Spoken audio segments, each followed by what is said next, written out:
Welcome back to Spill the Tea. Today's story is serious and deeply personal. Multi-award-winning DJ and producer Chai Mamuski has revealed that he recently underwent emergency brain surgery following a tragic car accident earlier this year.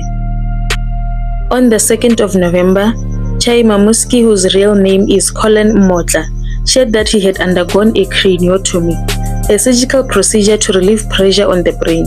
He wrote, "I couldn't share my journey for the past week due to emergency brain surgery.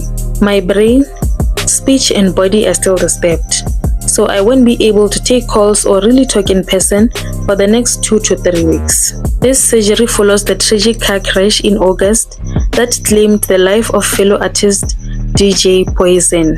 Chai Mamuski has been hospitalized and underwent multiple procedures before this latest emergency intervention. Known for his soulful house sets and global collaborations, Chai Mamuski's silence is felt across the music scene. But his message was clear: see you on the other side.